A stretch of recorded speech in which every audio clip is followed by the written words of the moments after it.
Hello, class.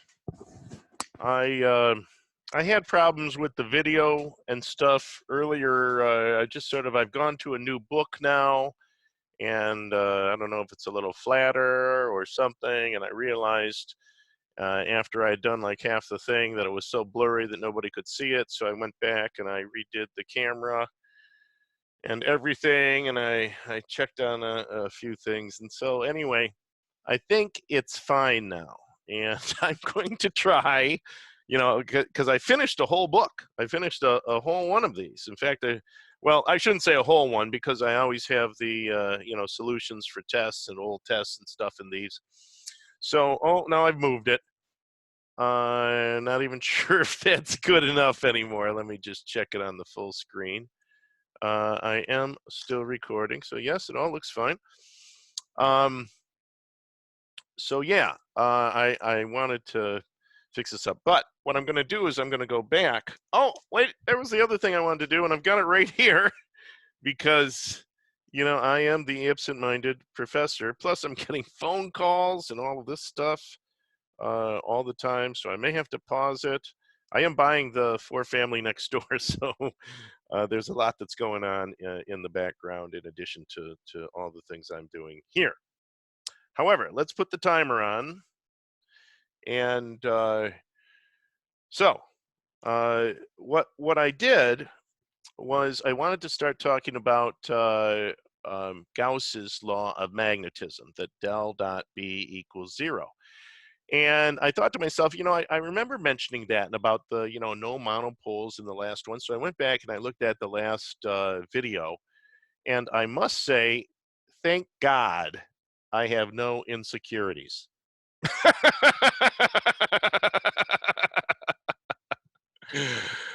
Actors must have, and comedians must have no insecurities whatsoever to do what they do. But me too, because I was thinking to myself as soon as I started watching, I got to do that over. But I'm not going to. So let's go back to divergence, right? Negative divergence is where things are sync going in. So if electric field lines or flux lines like toward an electron were going in, it would be negative. Also, I brought up the point that is a sink, right? It's really a sink. You might call it a drain, right? We'd more call it a drain, but the common electrical engineering word for it is sink. And then when we've got things like a proton where flux would be flowing out from a proton because it's a positive charge, and this doesn't just refer to electric charges either. I mean, this could be for fluid flow, right? This is like a source, like a faucet, or where you're pumping water into the bottom of a swimming pool or something. This would be a source, and then a drain in your sink would be a sink. Yeah, I don't know, but you know what I mean.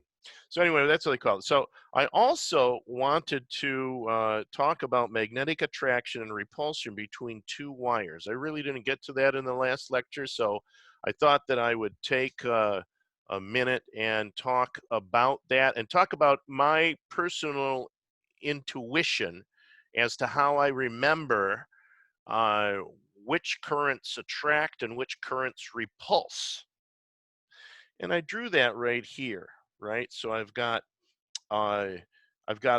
first, let's get our convention right from the earlier lectures that we've had, that the cross in the circle shows that the current is flowing away. The current is flowing away from us because those are the feathers on the arrow, right? And the tip of the arrow is when the current is coming toward us. I should probably put current because I only know these to be used for current, really. I can't think of anything else that would use that convention. So I've got two wires with current. Now these, there's no steel here, is there? No steel. There's no permanent magnets. Where does the magnetism come from? It comes from the current flowing through these wires, right? comes from the current flowing through those wires. So I've got the two wires flowing away from each other, and then let's look at the magnetic field lines around those wires. Well, if I point my thumb in the direction of those, yeah, that screwed it up. If I point my thumb in the direction of those, of the current in both of those, that'll cause a clockwise magnetic field, right? Because the magnetic field is always in the phi direction, the unit vector in the phi direction. So it's going circular around those wires. And when it's going circular around those wires, that both of them are going in the opposite direction, aren't they? If I look at this wire is going clockwise, but when it comes through this point that I've circled here, this area between the two wires, it's going down. And when I look at this, it's going around this way, and it would be going up, right? Everyone sees that. They're sort of canceling each other out, aren't they? They're sort of canceling each other out. And I like to think of that when they're canceling each other out, that they're forming a magnetic vacuum. That's what I call it. It's not a magnetic vacuum, of course, and I think that there is actually a term for a magnetic, but I look at it as they're forming some type of vacuum so that there's a missing magnetism or something there, and that pulls them together, right? And I also want to point out that this is just review, because I'm sure that you got all of this when you were doing motors and controls, but I want to talk about you know, this over, just sort of review. Maybe not everybody got it. Maybe there's some transfer students, whatever. I don't remember bringing it up in mechanics at all. So we've got this. Now we've got the two wires going in the same direction again, but they're both coming toward us. And what we would expect is that those two wires would attract each other, right? This wire would be attracted to that. Now, is that true? This one's going up. This one's coming down now, opposite to what we had before. And yep, those two wires, they formed a vacuum there too, and they're sucking each other toward each other, right? Now, on these two wires, I've got a current that's flowing toward me, and I've got a current that's flowing away from me, right? The distance between the two wires is R. But we could find out, you know, we're really just finding out what the magnetic field of wire A would be at a distance R away. And we're finding out what the magnetic field of B would be, but at a distance R away. But we've got, you know, that distance right there. So, and you know what, actually, at this point, I drew a cross section. I'm going to write that down. That is a cross section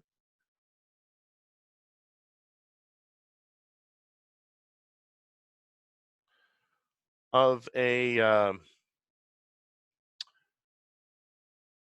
high tension transmission wire. I'll put just transmission wire, right? That's the cross section of a transmission wire. And let me explain that to you. The cross section of this transmission wire, these are the high tension ones that are up on the high, you know, not poles, I guess they'd be frames, structures, trusses, whatever you want to call them. And in the center is steel. This is steel cable. Let me write that, steel cable, right? On the outside, though, isn't steel cable. That is electrical aluminum wire. Oh, that wasn't very good. Aluminum, that's very thick is the reason for it. Aluminum wire. Now, it's electrical grade aluminum wire, so it's not like the aluminum that you know, the mechanical structural aluminum alloy that you see things made out of. That's not mechanical aluminum alloy. Is nothing like electrical steel, which has almost, I should say electrical aluminum. The purity of electrical aluminum is much, there's no alloying elements really in it, like there is in mechanical structural aluminum that you see being used. So this is the electrical aluminum, and it's wrapped around here. So the thing that's taking all the weight of the cable is the steel inside. Now, we have this around here. You're probably saying, hey, wouldn't the electric field heat that steel up and make that really hot? No, because we're only penetrating into this. It's 60 hertz, remember, right? So it'll penetrate in further than if I had a higher frequency thing there, but it still is not going to penetrate in all the way to the steel. Does it heat the steel up? Yeah, yes, because it's heating the aluminum up. These transmission lines in the middle of the summer can get up to 150, 200 degrees, right?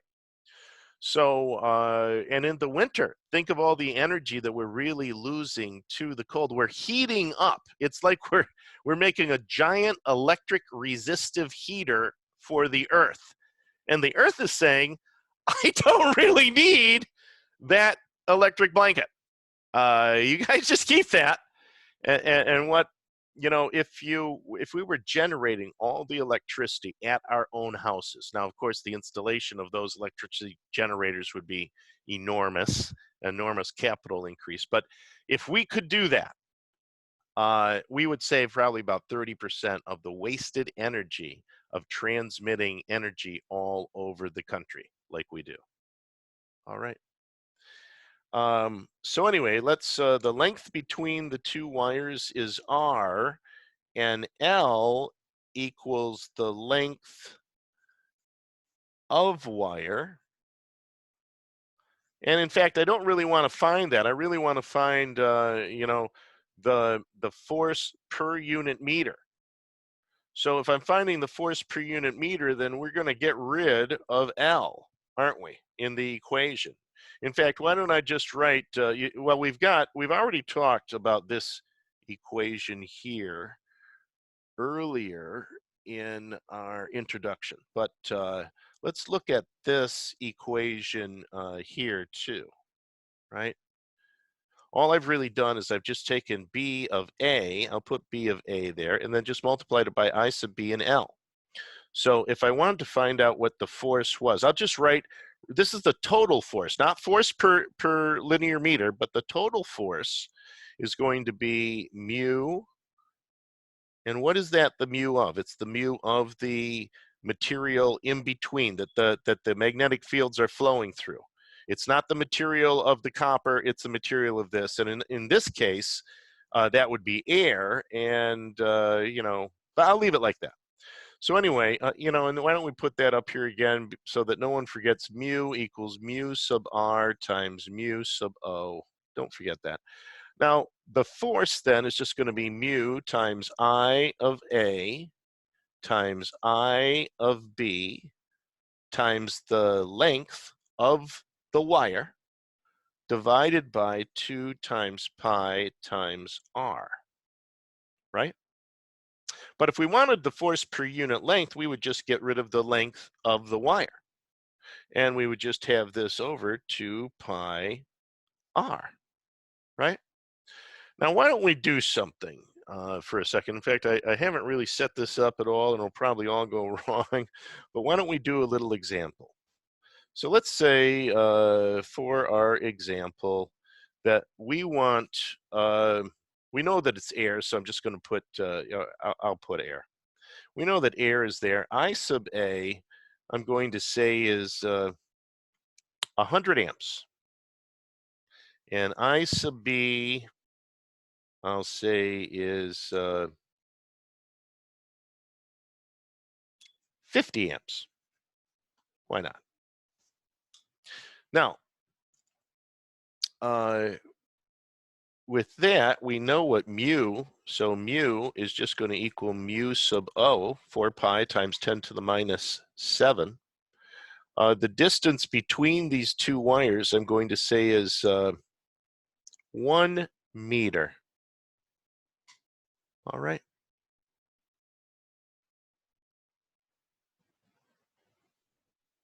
let's see what the magnetic field is around that wire.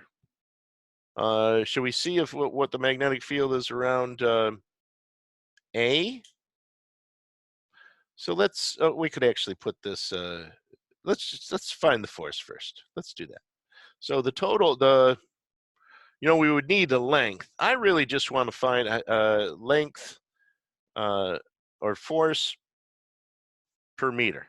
Let's do that. And I better put my thing there. Since I'm just finding the, sorry. And that would not be around, that would be R, wouldn't it? Yep. Okay. So let's just find out what the force is between those two. That's going to be 4 pi times 10 to the minus 7 henries per meter times 100 amps times 50 amps. Now this is assuming that we don't saturate out, right? I want this per meter, so better put that back here, that it's F per meter. So I'm not going to put the length in, and I'm just going to divide this now by 2 times pi times 1 meter apart, and we end up getting the force per meter. I have not punched that in there, but why don't I do that right now?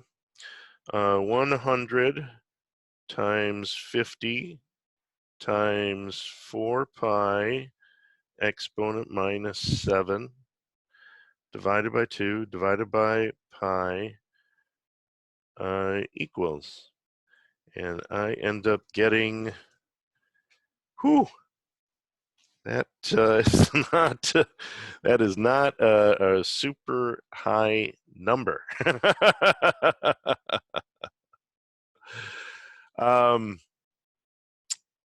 I get 1 millinewton per meter, and that's with 50. Let's do our let's do just B of A too. So I want to see if that has saturated out. I don't know. So mu times 100 amps divided by, I'm still going to say 2 pi times 1 meter, right? And if we do that, then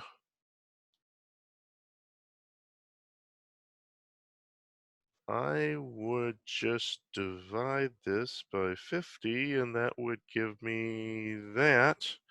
And that's like a super small magnetic thing. I only put, yep, oh, no, that's, it's in air, so there's just one there. And yeah, so that's very small too. That is just, let's see, that's 2 times 10 to the minus 5. So that would be 20 microtesla.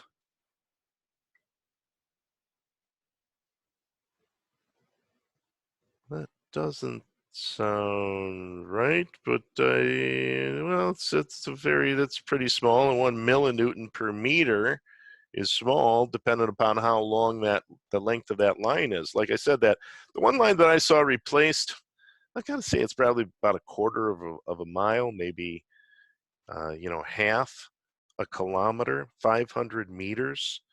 So if I had 500 meters, that would give me about 500 millinewtons, or about half of a newton, pulling 2 lines together.